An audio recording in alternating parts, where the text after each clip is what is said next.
Prosecuting of ISIS spouses is a good example how successful it can be to have cumulative prosecution for terrorism-related offenses and core international crimes.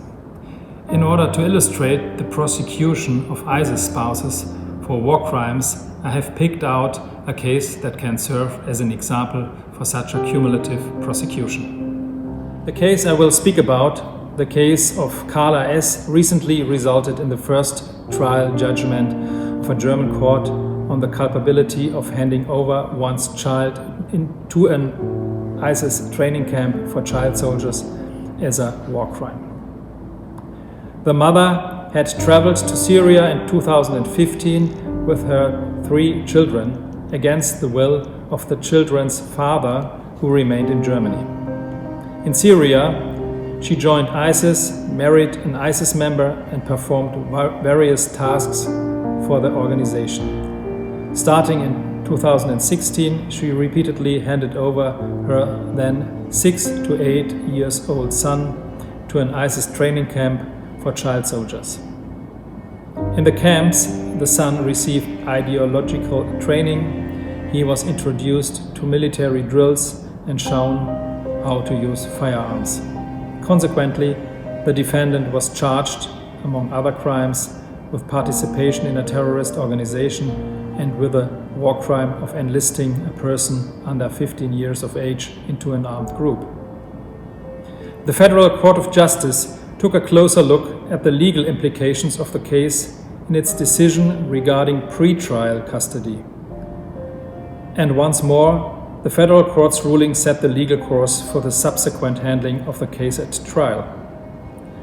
The Federal Court of Justice confirmed that handing over one's child to an ISIS training camp for child soldiers constitutes enlisting the child into an armed group. It stated that any act resulting in the inclusion of a child into an armed unit of an armed group amounts to enlisting that child. No formal act or declaration of admission is required.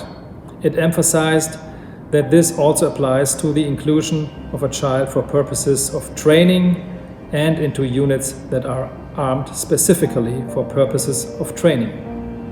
It also pointed out that the crime of enlisting does not require the child to actively participate in the armed conflict, whether after the inclusion into the armed unit or at any later point in time. Moreover, the court found that enlisting a child to an armed terrorist group at the same time constitutes an act of participation in that same organization. The actual trial brought light into various aspects of the ISIS training camps for child soldiers. Some of these factual findings will most likely be very useful in the handling of similar cases in the future. The trial court followed this decision in the judgment rendered in April 2020 in all relevant points. Consequently, it sentenced the defendant to prison time for the war crime of enlisting a child into an armed group and participation in a terrorist organization.